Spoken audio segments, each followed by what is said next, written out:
YouTuber मौसीकी कहानियाँ में आपका स्वागत है। चलिए आज सुनते हैं एक शॉर्ट स्टोरी मन्नू भंडारी जी की लिखी हुई, जिसका नाम है मजबूरी, जो आजकल अधिकतर लोगों के साथ घट रहा है। बच्चे प्रायः नौकरी करने के लिए बाहर हैं और अकेले रह जाते हैं। वृद्ध माता पिता या फिर कोई एक अकेला पिता अथवा माता। चलिए सुनते हैं दिल को छू लेने वाली बूढ़ी अम्मा की ये कहानी मजबूरी। बेटू को खिलावे जो एक घड़ी, उसे पिन्हाऊं मैं सोने की घड़ी।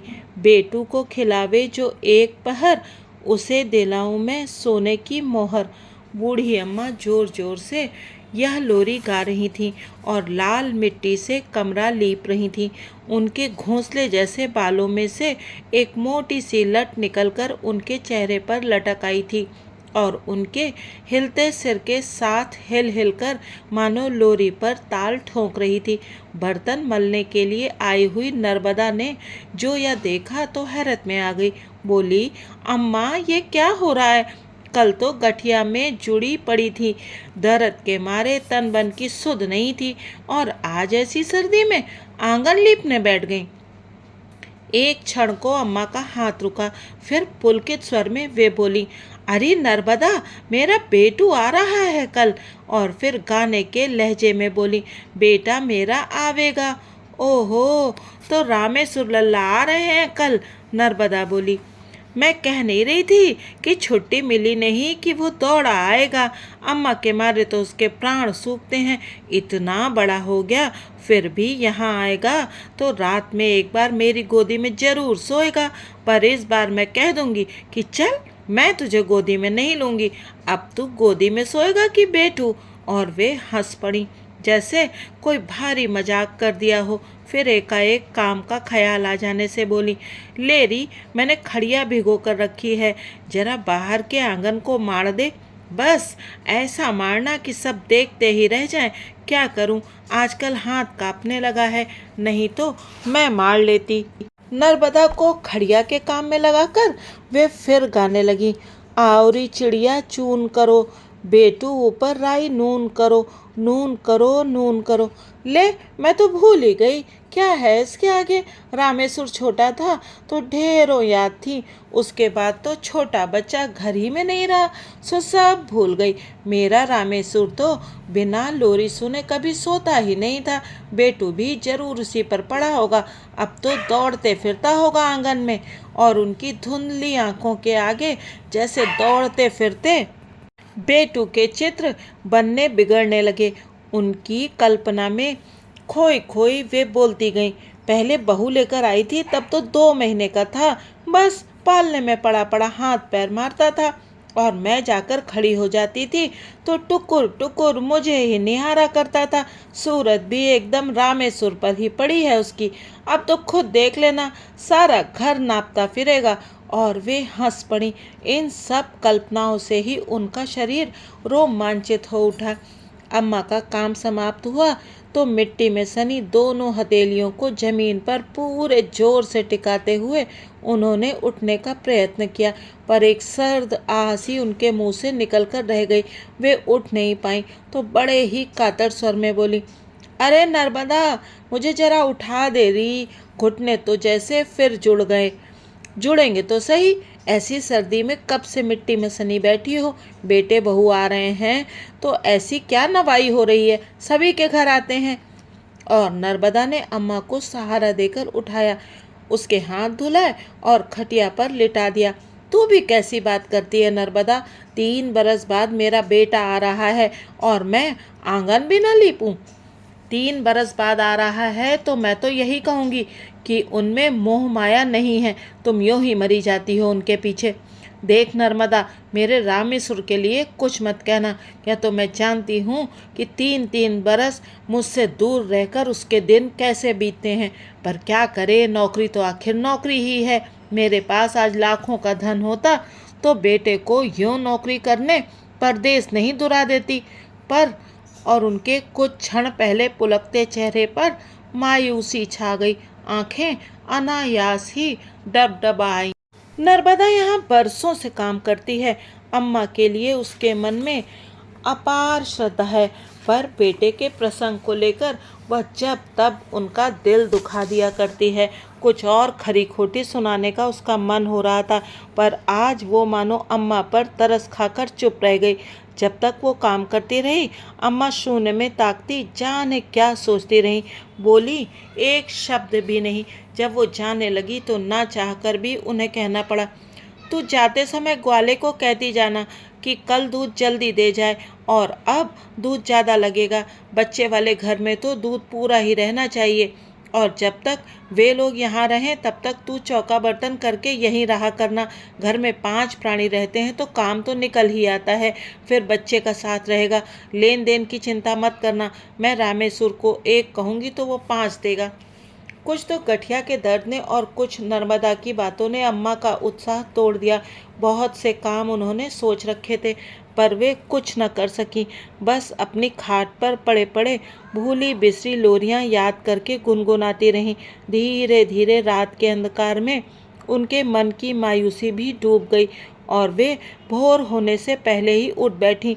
घुटने का दर्द मन के उत्साह में खो गया, और बेटे पोते से मिलने की उमंग में मौसम की ठंडक भी जैसे जाती रही। 7 बजते बजते तो वे सब घर ही पहुंच जाएंगे। साथ छोटा बच्चा है, दूध तो गर्म करके रख ही दूं, फिर उन दोनों को भी तो चाय की आदत होगी। ऐसी सर्दी में चाय तैयार नहीं मिलेगी तो अम्मा को क्या कहेंगे भला। दूसरा चूल्हा भी जला दूं, नहाने को गर्म पानी भी तो चाहिए। उस कड़कड़ाती सर्दी में ठिठुरते ठिठुरते अम्मा ने बेटे बहू को गर्म करने के सारे आयोजन कर डाले। फिर सोचा, लगे हाथ तरकारी भी काट दूं, नहीं तो वे इधर आएंगे और उधर मैं चूल्हे में सिर देकर बैठ जाऊंगी। 3 वर्षों में मेरा बेटा आ रहा है, घड़ी 2 घड़ी उससे बात भी करूंगी। इनका क्या, ये तो अपनी राजी खुशी पूछकर औषधालय चल देंगे। तरकारी भी कट गई, अब क्या करें। अम्मा अपने को इतना व्यस्त कर देना चाहती थीं जिससे प्रतीक्षा के बोझिल क्षण महसूस न हो, पर समय जैसे बीत ही नहीं रहा था। तभी दूर कहीं घोड़ों के घुंघरुओं की आवाज़ आई और तांगा अम्मा के घर के सामने रुका। अम्मा पागलों की तरह दरवाजे की ओर दौड़ पड़ी। रामेश्वर की गोद से उन्होंने झपट कर बच्चे को ऐसे छीना मानो किसी चोर उचक्के के हाथ से अपने बच्चे को छीन रही हूँ, और कस कर उसे सीने से चिपका लिया। चरण छूते रामेश्वर की पीठ पर हाथ फेरते हुए दूसरे हाथ के घेरे में उसे लपेट लिया। बच्चा एकाएक इतना प्यार और शारीरिक कष्ट पाकर रो उठा और माँ के पास जाने के लिए मचलने लगा। वे उसके आंसू पोंछने लगी और उनकी अपनी आंखों से भी आंसू की धारा बहने लगी। पुचकारने पर भी जब बच्चा चुप नहीं हुआ तो बहू की ओर बढ़ाते हुए उन्होंने कहा, अभी मुझे पहचानता नहीं, एक बार मुझे पहचानने लगेगा तो छोड़ेगा नहीं। उपेक्षित सी एक और खड़ी बहू ने बच्चे को ले लिया। चाय पानी हो गया और रामेश्वर नहाने चला गया तो अम्मा ने बहू को अकेले पाकर कहा, खबर तो दे दी होती बहू कि तुम्हारे महीने चढ़े हैं। कितने महीने हैं? झेंपते हुए बहू ने उत्तर दिया, यह भी कोई लिखने की बात थी अम्मा। फिर जरा रुकते रुकते कहा, मानो कहने का साहस बटोर रही हो, अम्मा इस बार बेटू को आप ही रखेंगी। जैसे भी हो, मैं यहाँ हूँ, तब तक इसे अपने से हिला लीजिए। मैं तो इसके मारे ही परेशान थी। दो को तो अम्मा आंखें फाड़ फाड़ कर ऐसे देख रही थी मानो जो कुछ सुन रही हैं उस पर विश्वास करें या नहीं। फिर एकाएक बोल पड़ी, तुम कह क्या रही हो बहू? बेटू को मेरे पास छोड़ जाएगी? मेरे पास? सच? हे भगवान, तुम्हारी सब बात पूरी हो। तुम बड़भागी हो। मेरे सूने घर में एक बच्चा रहेगा तो मेरा जन्म सफल हो जाएगा। फिर वे एकाएक रो पड़ी, तुम क्या जानो बहू, अपने कलेजे के टुकड़े को निकालकर बम्बई भेज दिया। रामेश्वर के बिना यह घर तो मसान जैसा लगता है। वे ठहरे संत आदमी, दीन दुनिया से कोई मतलब नहीं।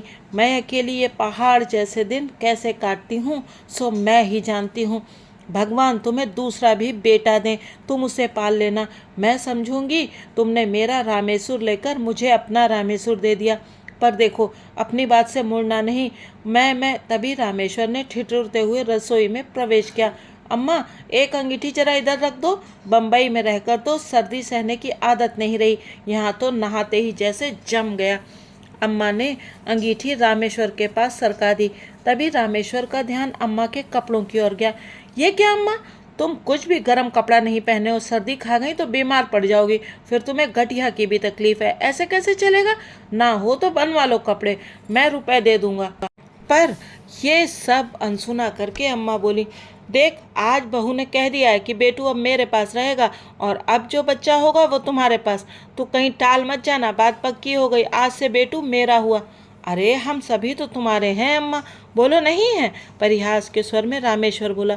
हो क्यों नहीं हो, मेरे नहीं तो और किसके हो, पर बेटू आज से मेरे पास रहेगा, अम्मा ने कहा। तभी वैद्यराज जी कुछ खाली शीशियाँ लेकर आए तो अम्मा बोली, सुनते हो जी, इस बार बेटू यहीं रहेगा। बेचारी बहू खुद अभी बच्ची है, दो को कैसे संभालेगी? और फिर पहले बच्चे पर तो यूं भी दादी का ही हक होता है। उनके हाथों की गति बढ़ गई थी और वे अब उठने बैठने में जरा भी तकलीफ महसूस नहीं कर रही थी। दोपहर को नर्मदा से भी कहा, बहू के तो फिर बच्चा होने वाला है, बेचारी दो को कैसे संभालेगी? सो मुझसे कहने लगी, अम्मा बेटू को तो तुम्हें ही रखना पड़ेगा। उसे कहने में बड़ा संकोच हो रहा था कि मुझे बुढ़ापे में तकलीफ होगी, पर तू ही बता, घर के बच्चे को रखने में कैसी तकलीफ भला? ऐसे समय में घर के ही लोग काम ना आएंगे तो कौन आएंगे भला?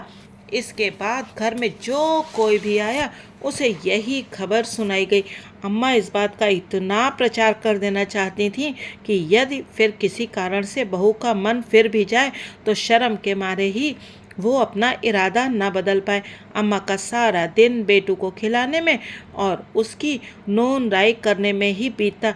जाने कैसी कैसी औरतें घर में आती हैं, तंदुरुस्त सुंदर बच्चे को कड़ी नज़र से देख जाएं तो लेने के देने पड़ जाएं। बेटू को लेकर उनके शिथिल और नीरस जीवन में नया उत्साह आ गया था। घुटनों के दर्द के मारे कहाँ तो वे अपने शरीर का बोझ ही नहीं ढो पाती थीं और कहाँ अब वे बेटू को लादे फिरती हैं। शाम को उसके साथ आँख में चौनी खेलती, बेटू का घोड़ा बनकर आंगन में दौड़ती फिरती। बेटू के साथ साथ उनका भी जैसे बचपन लौट आया था। देखने वाले अम्मा के पागलपन पर हंसते, पर उसकी उन्हें जरा भी चिंता नहीं थी। रामेश्वर ने टोका, अम्मा क्यों सहलादे फिरती हो? यही तुम्हारे घुटने में दर्द रहता है तो बिगड़ पड़ी। कैसी बातें करता है रामेश्वर, इसमें भी कोई वजन है जो उठाना भारी पड़े? फूल जैसा तो हल्का है। खाली खाली दोनों बेला मिलते ही टोक दिया। माँ बाप की नज़र ही सबसे ज़्यादा लगती है बच्चों को, तभी तो बेटू एक दिन भी ठीक नहीं रहता है।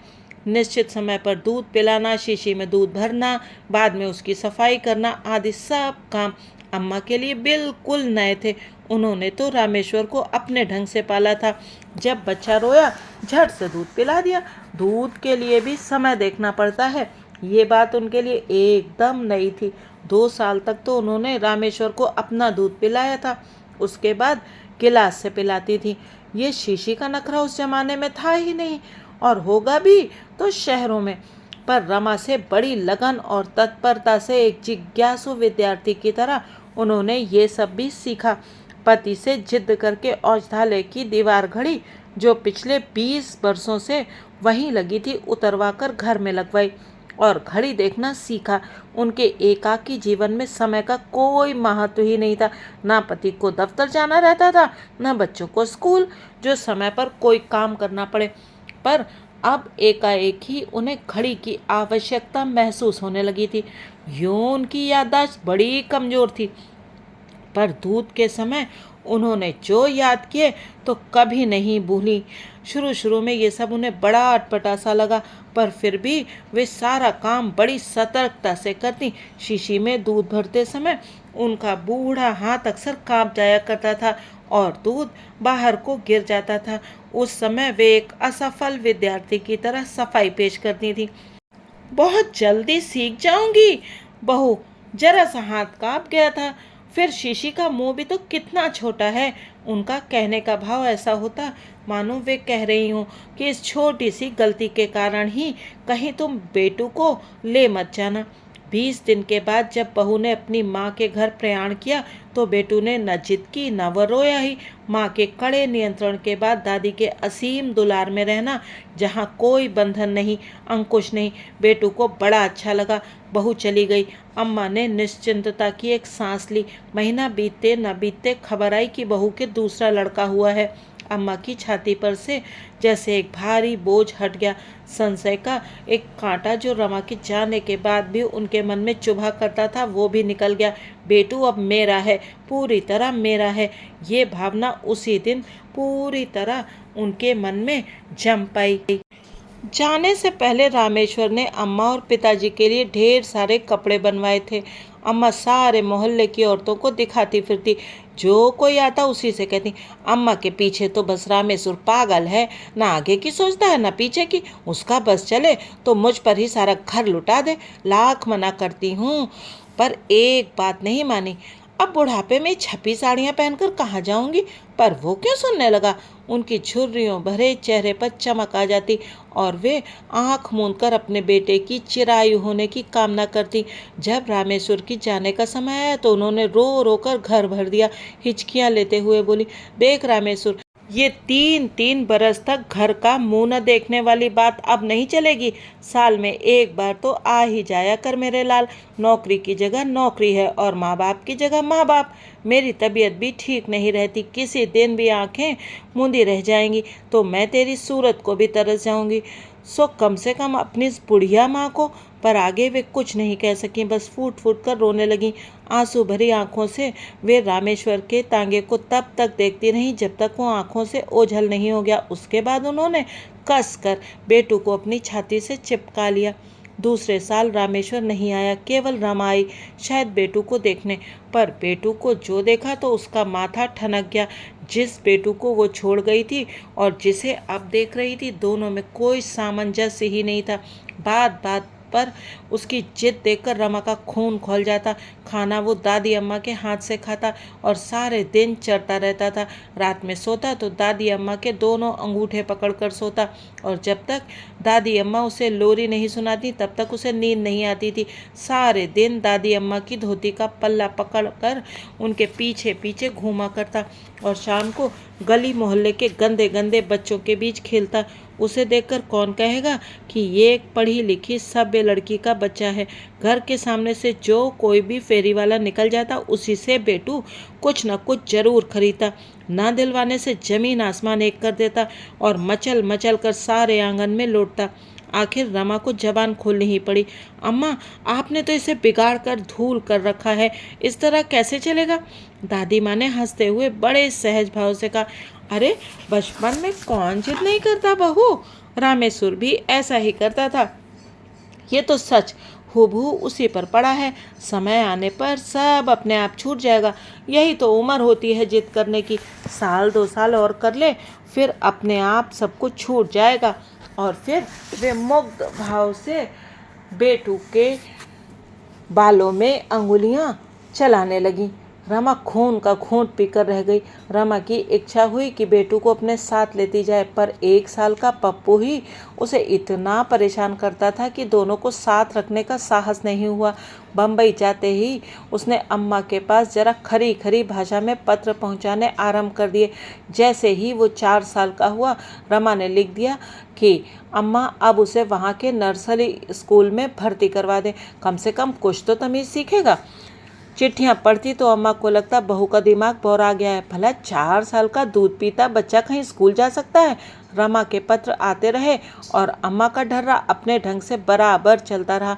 2 साल बाद फिर रमा और रामेश्वर अपने 3 साल के पप्पू को लेकर आए। पप्पू ने अंग्रेजी की छोटी छोटी कविताएं याद कर रखी थी और बड़े अदब के साथ बोलता था।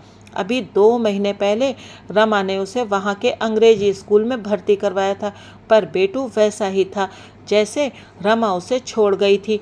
उम्र में वो जरूर बड़ा हो गया था, बाकी सब कुछ वैसा ही था। रमा उठते बैठते रामेश्वर से कहती, जैसे भी हो इस बार बेटू को लेकर चलना ही होगा। यही हाल रहा तो इसकी जिंदगी चौपट हो जाएगी। ये भी कोई ढंग है भला। अम्मा को बड़ा दुख होगा और बेटू तुम्हारे पास जरा भी तो नहीं आता, वो अम्मा को छोड़कर कैसे रहेगा, ये सारी बातें सोच लो। रामेश्वर इस प्रसंग को जैसे टालना चाहते थे। अम्मा के दुख की बात मैं मानती हूँ, रमा ने अपने आवेश को दबाते हुए कहा, पर जब उन्हें लिखा कि स्कूल में डाल दो तो वह भी तो उनसे नहीं हुआ। जैसे बताती हूँ वैसे तो रखती नहीं। अब इनके 2 दिन के सुख के लिए बच्चे का सारा भविष्य बिगाड़ कर रख दूँ। उसका गला भर आया था। रामेश्वर बेचारे बड़े धर्म संकट में थे। उसे पत्नी की बातों में भी सार नजर आता था और वो अम्मा की भावनाओं को भी ठेस नहीं पहुंचाना चाहता था। सो बिना कुछ निर्णय दिए सारी बात रमा पर छोड़कर वह बम्बई लौट गया। रमा कभी मिठाई दिलाकर कभी तांगे में घुमाकर बेटू को अपने से हिलाने की कोशिश करने लगी। बेटू को तांगे में घूमने का बड़ा शौक था, जो कम ही पूरा होता था। अम्मा को कभी स्वप्न में भी ख्याल नहीं था कि रमा पप्पू के रहते हुए भी बेटू को ले जाने का प्रस्ताव रखेगी। जिस दिन उन्होंने सुना, उनके पैरों तले की जमीन सरक गई। जब रमा ने बेटू को उनके पास छोड़ने का प्रस्ताव रखा था, तब एकाएक उन्हें अपने कानों पर भी विश्वास नहीं हुआ था। ठीक उसी प्रकार ले जाने की बात पर भी उन्हें विश्वास नहीं हो रहा था। फिर भी कांपते स्वर में कहा, कैसी बातें करती हो बहू, मेरे बिना तो वो पल भर भी नहीं रहता। इतना बड़ा हो गया, फिर भी जब तक मैं कौर नहीं देती तब तक तो वो खाता ही नहीं, तो एकाएक मुझसे दूर कैसे रहेगा। नहीं रहेगा तो थोड़े दिन रो लेगा, आखिर उसकी पढ़ाई का सिलसिला भी तो जमाना है। अम्मा देखो, पप्पू स्कूल जाने लगा है और ये भी तुम्हारा पल्ला पकड़े पकड़े ही घूमता है। अरे पढ़ लेगा बहू, पढ़ लेगा, उम्र आएगी तो पढ़ लेगा। ये मत सोचना कि मैं उसे गंवार ही रहने दूंगी। रामेश्वर को भी तो मैंने ही पाला पोसा है, उसे क्या गंवार रख दिया। फिर ये तो मुझे और भी प्यारा है, मूल से ब्याज ज़्यादा प्यारा होता है। इसे तो मैं खूब पढ़ाऊंगी, तो चिंता मत कर बहू, पर इसे ले जाने की बात मत करना। और वे फफक फफक कर रो पड़ी। रमा की आंखों में भी आंसू तो आ गए, फिर भी उसने अपने पर काबू पाते हुए और स्वर को भरसक कोमल बनाकर कहा, मैं आपका दिल नहीं दुखाना चाहती अम्मा, पर आपके इस जरूरत से ज़्यादा प्यार ने ही तो इसे बिगाड़ कर धूल कर दिया है। एक भी अच्छी आदत तो इसमें नहीं है। यदि आप सचमुच ही इसे प्यार करती हैं और इसका भला चाहती हैं तो इसे मेरे साथ भेज दीजिए, और उसके साथ दुश्मनी ही निभानी है तो रखिए इसे अपने पास। कहने के बाद ही रमा को लगा जैसे बहुत बड़ी बात कह दी गई है। मैं अपने बेटू के साथ दुश्मनी निभाऊंगी? मैं उसकी दुश्मन हूँ? तू मेरे प्यार की परीक्षा लेना चाहती है, पर ऐसी कठिन परीक्षा तो मत ले बहू, इससे तो तू मेरे प्राण ही ले ले। और वे फूट फूट कर रोने लगी। कुछ देर बाद एकाएक स्वर संयत करके बोली, ले जा बहू, ले जा। मेरा बेटू फूले फले पढ़ लिख कर लायक बने, इससे बढ़कर खुशी की बात मेरे लिए और क्या हो सकती है। मेरा क्या है, मेरी 4 दिन की हंसी खुशी के लिए मैं तेरे बच्चे की ज़िंदगी नहीं बिगाड़ूंगी। मैं अपड़ गंवार औरत ठहरी, इसे लायक कहाँ से बनाऊंगी। तू इसे ले जा। 4 दिन को मेरी ज़िंदगी में हंसी खुशी आ गई, इसी में तेरा बड़ा जश्न मानूंगी। और रमा कुछ कहे उससे पहले ही उन्होंने रसोई घर में जाकर भीतर से किवाड़ बंद कर लिए। रमा को खुद इस सारी बात से बड़ा दुख हो रहा था, पर बच्चे की बात सोचकर वो निर्णय बदलने में अपने को असमर्थ पा रही थी। यही सोच सोचकर वो अपने को तसल्ली दे रही थी कि समय का मरहम अम्मा के घाव को अपने आप भर देगा। 2 दिन बाद औषधालय के एकमात्र नौकर और दोनों बच्चों को लेकर रमा अपनी माँ के यहाँ चल पड़ी। बेटू को बताया ही नहीं गया कि रमा उसे अपने साथ ले जा रही है। रोज की भांति तांगे में घूमने के लालच में वो चला गया। जाते समय कह गया, दादी अम्मा, मैं तुम्हारे लिए मिठाई और गोली लेकर आऊँगा। दादी अम्मा ने उसे कलेजे से लगा लिया। एक बार उनकी इच्छा हुई कि वो बेटू को बता दे कि रमा उसे हमेशा के लिए उनसे अलग करके ले जा रही है, पर फिर भी वे चुप रहीं। उसके बाद जो कोई भी घर में आया, अपार आश्चर्य से उसने पूछा, अरे बहू बेटू को ले गई? तुम तो कहती थी बेटू अब तुम्हारे पास ही रहेगा। अम्मा को लगा जैसे किसी ने उनके कलेजे पर गरम सलाख दाग दी हो। तिल मिलाकर जवाब देती, कहती तो थी पर अब रखा नहीं जाता। गठिया के मारे मेरा तो उठना बैठना तक हराम हो रहा है, तो मैंने ही कह दिया कि बहू अब पप्पू बड़ा हुआ सो बेटू को भी ले जाओ। अरे अम्मा, एक पल तो तुम उसे छोड़ती नहीं थी, अब रह लोगी उसके बिना? नहीं रह सकती तो भेजती क्यों? अब ये कोई बच्चे पालने की उम्र है भला? जिसकी थाती उसी को सौंपी। बुढ़ापा है, कुछ भजन पूजन ही कर लूँ। उनके मारे तो मेरा सब कुछ छूट गया था। बड़े ही संदिग्ध भाव से अम्मा की इस दलील को औरतें स्वीकार कर पाती थीं। आज अम्मा के पास कोई काम नहीं था करने को, सो खाली आंगन में दर्दीले स्वर से एक लोरी गुनगुना रही थी। शाम को गुब्बारे वाला आया, बुढ़िया के बाल वाला आया, खिलौने की मिठाई बेचने वाला आया। तो मुरझाए स्वर में अम्मा ने सबको यही जवाब दिया, जाओ भाई जाओ, आज तुम्हारा ग्राहक नहीं है। उसे मैंने उसकी अम्मा के साथ भेज दिया। अब यहाँ मत आया करो, कभी मत आओ, कभी मत आया करो, कोई तुम्हारी चीज़ नहीं खरीदेगा। और उनका मन सुबह उठता, पर उनकी आंखों के आंसू जैसे सूख गए थे। तीसरे दिन औषधालय का नौकर वापस आया तो सबसे पहले खबर दी कि दादी अम्मा को याद करते करते बेटू को बुखार आ गया और वो उसे भरे बुखार में छोड़कर आया है। वो रमा के हाथ से ना कुछ खाता है न दवाई पीता है। अम्मा ने सुना तो ऊपर की सांस ऊपर और नीचे की सांस नीचे रह गई। पागलों की भांति दौड़ती हुई औषधालय में पहुंची। अरे सुनते हो, बेटू रो रो कर बीमार हो गया है। मैं तो पहले ही जानती थी कि वो मेरे बिना रहेगा नहीं, पर बहू को कौन समझाए। अब तो रात की गाड़ी से ही जाकर मुझे उसे लाना होगा। वह तो रो रो कर प्राण दे देगा। हे भगवान, मेरी मत पर भी पत्थर पड़ गए थे जो बहू की बात मान गई। अम्मा रोती थी और कपड़े ठीक करती जाती थी। नर्मदा आई तो आश्चर्य से बोली, कहाँ जाने की तैयारी कर रही हो अम्मा? अरे शिब्बू बहू को छोड़कर लौटा तो बताया कि बेटू ने रो रो कर बुखार चढ़ा लिया। मैं तो भेजकर अपनी तरफ से निश्चिंत हो गई थी, पर वो रह सकता है क्या?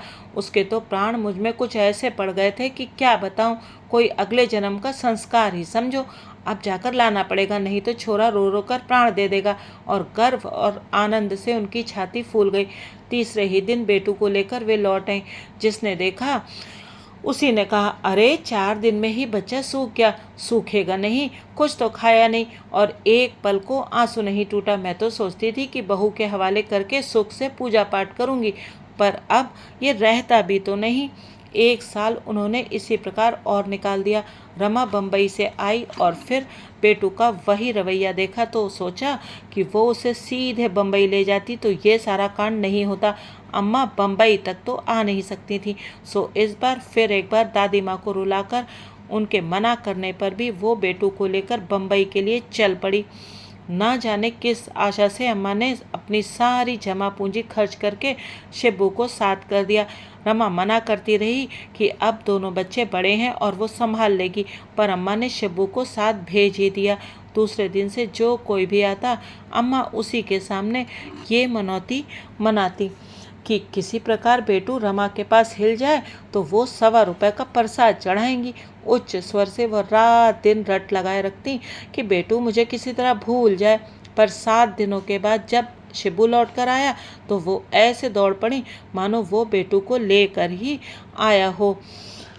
झपट कर उन्होंने पूछा, मेरा बेटू कहाँ है? मेरा बेटू ठीक है शिब्बू, तुझे मैंने किस लिए भेजा था? उनका स्वर बुरी तरह कांप रहा था। इस बार तो अम्मा बहू जी ने बेटे को हिला दिया। वहाँ बहू जी के मकान में बहुत सारे बच्चे हैं, उन सब में दोस्ती हो गई है, सो खूब खेलता है। ट्राम, बस, बगीचे, झूले, इन सब में उसका मन लग गया। शिब्बू ने बताया तो अम्मा शून्य पथराई आंखों से उसे देख रही थी, मानो कुछ समझ ही नहीं रही हो। शिब्बू कहे चले जा रहा था, चलो तुम्हारी चिंता दूर हुई। मैं तो अम्मा 2 दिन इसी मारे ज़्यादा रुक गया कि कहीं रोया तो अपने साथ लेता आऊँगा, पर इस बार बहू जी ने उसे समझा दिया और वो भी समझ गया। अब वहाँ जम पाएगा। अब तो तुम प्रसाद चढ़ाओ अम्मा और मज़े से भजन पूजा करो। एकाएक जैसे अम्मा की चेतना लौट आई। क्या कहा? बेटू भूल गया, वहाँ जम गया। सच, मेरी बड़ी चिंता दूर हुई। इस बार भगवान ने मेरी सुन ली। जरूर प्रसाद चढ़ाऊंगी रे, जरूर चढ़ाऊंगी। मेरे बच्चे के जी का कलेश मिटा, मैं प्रसाद नहीं चढ़ाऊंगी भला? और फिर गीली आंखों और कांपते हाथों से उन्होंने जेब से 1.25 रुपया निकालकर शिब्बू को देते हुए कहा, ले पेड़े लेते आ, अब प्रसादी चढ़ाकर बांट ही दूं। कौन? नर्मदा? सुना नर्मदा, बेटू मुझे भूल गया। वह भूल ही गया। और उन्होंने आंचल से भर भर आती आंखें पोंछी और हंस पड़ी। तो ये थी कहानी मजबूरी। सच है, इस कहानी में कोई दोषी नहीं है, ना अम्मा और ना बहू। क्योंकि बच्चे को पढ़ाना लिखाना और लायक बनाना बहू की मजबूरी थी और अम्मा को भी मजबूर होकर भी अपने बेटू को भेजना पड़ा था, क्योंकि उसके भविष्य का प्रश्न जो था। आज हम में से कितने ऐसे लोग हैं जो इसी प्रकार का जीवन जीने को मजबूर हैं, क्योंकि हमारे अपने शहरों में तो बच्चों को नौकरी मिलती नहीं है और बच्चे दूर जाकर ही काम करते हैं, और जब वो दूर चले जाते हैं तो उनका बार बार आना भी संभव नहीं हो पाता है, और ना अपनी जड़ें काटकर हम ही बच्चों के पास जाकर रह सकते हैं। कमेंट करके बताइएगा कि कहानी आपको कैसी लगी, और यदि ये प्रस्तुति आपको अच्छी लगी हो तो कृपया चैनल को सब्सक्राइब कीजिएगा और वीडियो को लाइक भी कीजिएगा। और हाँ, श्री शरद चंद्र चट्टोपाध्याय जी की कहानी चरित्रहीन मैं धारावाहिक रूप से आपके सामने सुना रही हूँ, कृपया उसे भी सुनिएगा। फिर मिलेंगे ऐसी ही किसी दिल को छू लेने वाली कहानी के साथ। वीडियो देखने के लिए आप सभी का बहुत बहुत धन्यवाद। Take care.